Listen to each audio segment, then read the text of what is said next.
Imagine a young German girl, born Sophie of Anhalt-Zerbst, arriving in the frozen, glittering heart of Russia. She wasn't destined for greatness, at least not on paper. She wasn't the daughter of kings, nor the heir to an empire. She was a minor princess, chosen more out of political convenience than prestige. But Sophie had something far rarer than noble blood, an unshakable hunger for power. From the moment she set foot in the Russian court, she studied everything: the language, the culture, the people, even the weaknesses of her own husband, the future Peter III. While others saw an awkward foreign girl, Sophie was quietly transforming herself into something far more dangerous. Catherine, the woman who would outshine them all. Yet Catherine's rise to power wasn't written in dry treaties or military victories alone. Her ascent was carved through passion, seduction, and scandal. Behind the velvet curtains of the Winter Palace, Catherine learned how desire could be a weapon sharper than any sword. Her marriage was a battlefield of its own, cold, loveless, and humiliating. Peter III was cruel, unstable, and obsessed with toy soldiers more than his own wife. And in this suffocating prison of marriage, Catherine turned to where so many royals secretly did: the arms of lovers. Affairs became her lifeline. But for Catherine, they weren't just moments of pleasure. They were alliances, relationships that gave her influence, loyalty, and the emotional fuel to survive a toxic court. From military officers to powerful courtiers, her bed became as much a throne as the one she would one day seize. And soon, whispers began to spread. Whispers of a young woman whose nights were as legendary as her politics. Whispers that she entertained not one lover, but many. That she could seduce with her eyes alone.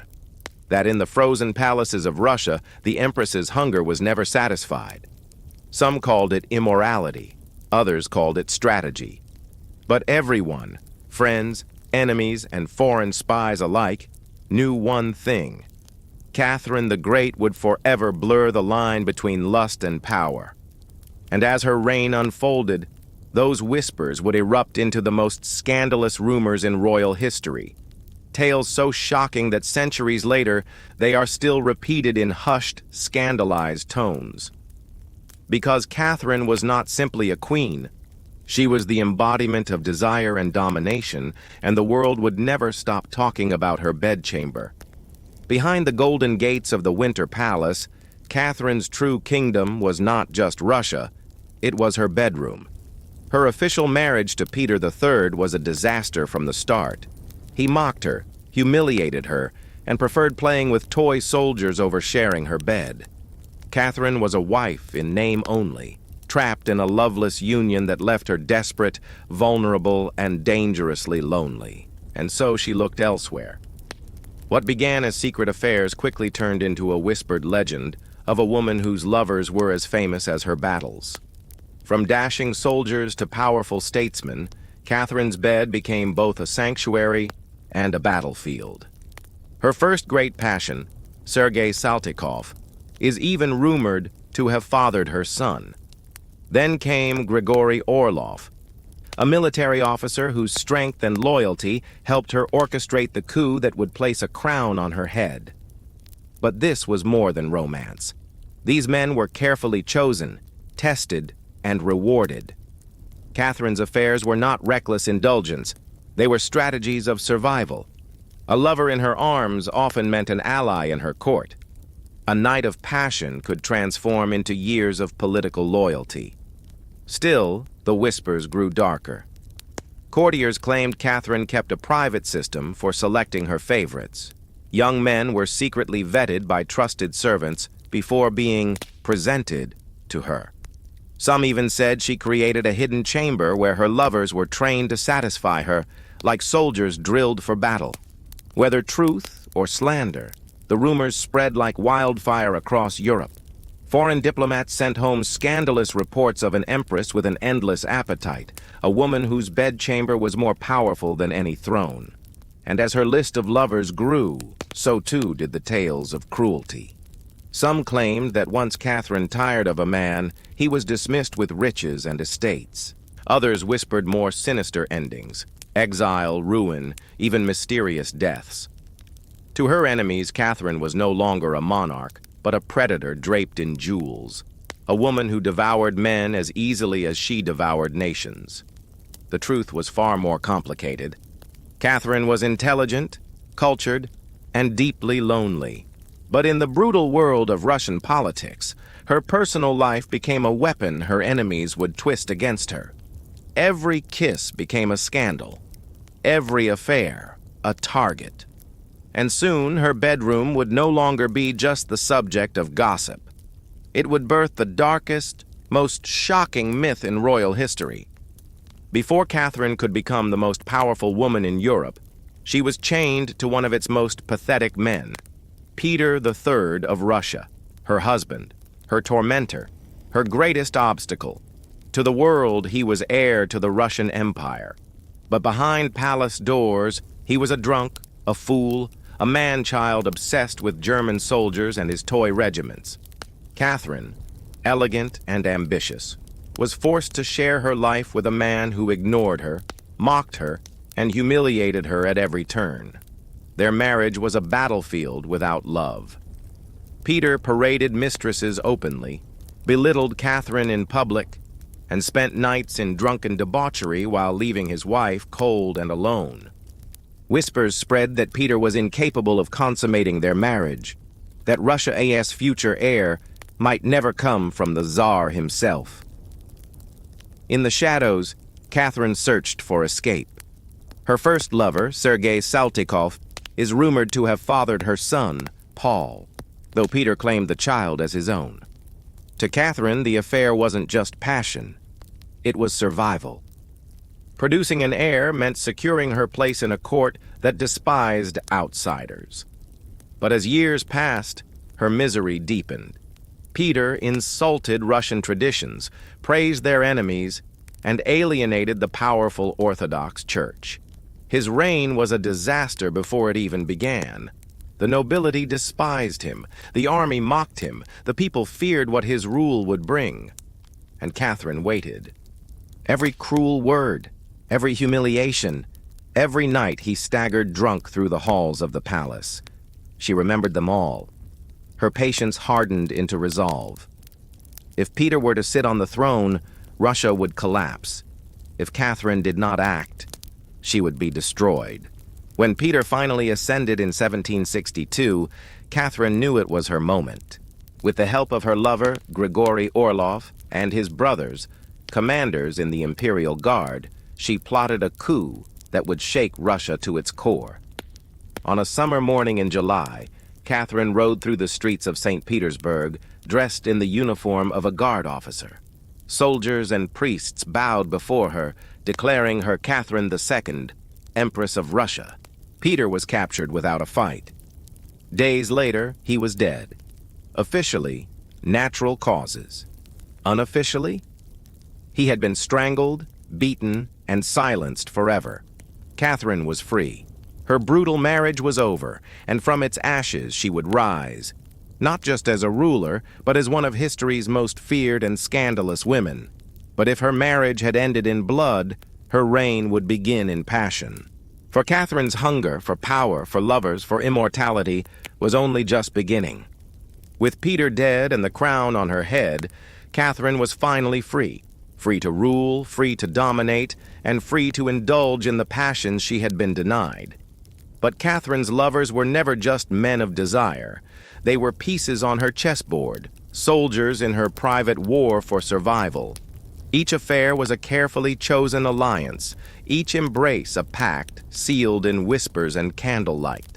Her first great love as empress was Grigory Orlov, the soldier who had risked everything to help her seize the throne. To Catherine, he was more than a lover. He was a symbol of loyalty, courage, and passion. She rewarded him with lands, titles, and wealth. But as years passed, even Orlov could not hold her attention forever.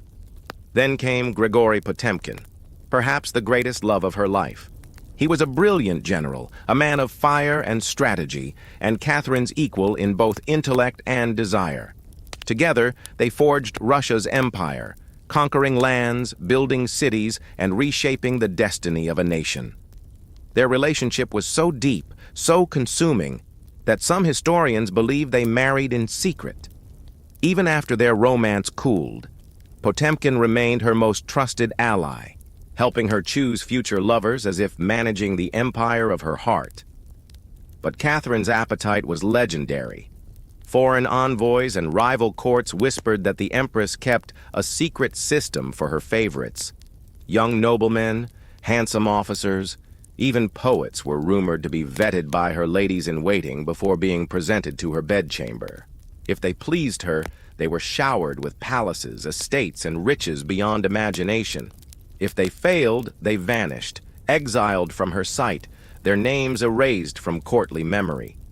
To her enemies, this was scandal beyond measure.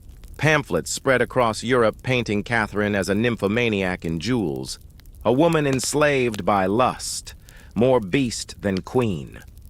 They claimed she changed lovers like gowns, and that no man was safe from her hunger. Yet behind the gossip was something far more dangerous. Catherine had turned intimacy into power. Her lovers were not toys, but allies.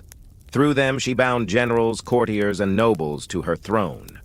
Through them, she secured her rule in a world that wanted her to fail. But with every new affair, the whispers grew louder, darker, more grotesque. Europe was not content to call her a seductress. They wanted to brand her as a monster. And soon, a myth would spread, a tale so obscene, so brutal, that it would haunt her name for centuries. Every powerful woman in history has faced lies meant to destroy her, but none so vile, so grotesque as the myth that clung to Catherine the Great. It was whispered in candle-lit salons of Paris, spread in the taverns of London, and scribbled in secret pamphlets across Europe, that the Empress of Russia died attempting to couple with a horse. It is a story so infamous that even today, centuries later, her name cannot escape it. But where did it come from? And why such a monstrous lie? Catherine's enemies hated her with a venom few rulers ever faced. To them, she was not just a woman sitting on a throne. She was a foreigner, a usurper, and above all, a woman who dared to rule like a man. In the eyes of jealous kings and bitter nobles, her many lovers were not proof of her humanity, but fuel for slander. So they twisted her reputation into a weapon. If she took lovers, they claimed she was insatiable. If she ruled with iron will, they said she was unnatural. And when simple gossip wasn't enough, they invented something so shocking that it would stain her legacy forever. The myth of the horse was not born from fact, but from misogyny sharpened into cruelty. It was the ultimate attempt to reduce a great empress into a creature of perversion. The truth. Catherine died in 1796 in her palace at Tsarskoye Selo from a stroke at the age of 67. But the truth was never enough. Scandal is always louder than fact.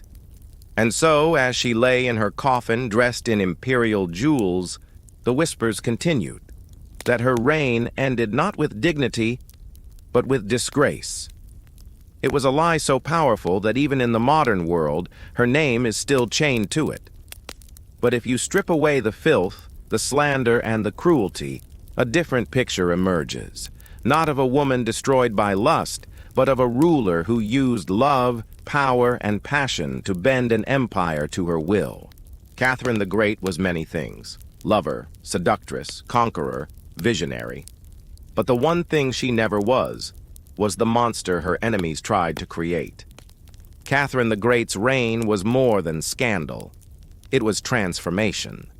She entered Russia as a powerless German girl, and she left it as the most powerful woman on earth. Under her hand, Russia expanded its empire, modernized its laws, and embraced the Enlightenment. She read Voltaire in bed, wrote letters with philosophers, and dreamed of a nation that could rival the brilliance of Europe. And yet, her legacy is tangled in lust.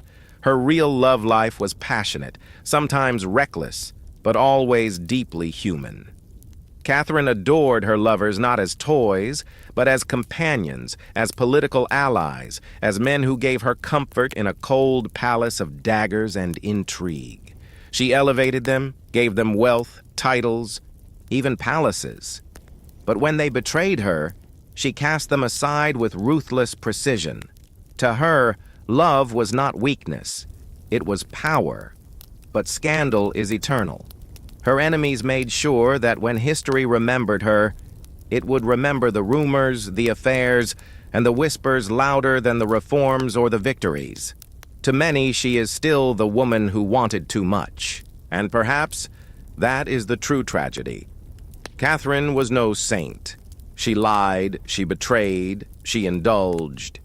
She took lovers freely, even shamelessly, and in doing so, she dared to claim the freedom that men had always enjoyed without consequence. That, more than any law or conquest, may be her most dangerous act. Because in the end, Catherine the Great shattered the mold of what a woman could be. She was not a queen consort, nor a pawn of marriage, nor a silent figure beside a king. She was the king. She was the conqueror. She was Russia itself. And so her story leaves us with a haunting question. Was Catherine remembered for her lust, or was lust simply the weapon history used to silence her power? Even now, centuries later, the answer cuts both ways.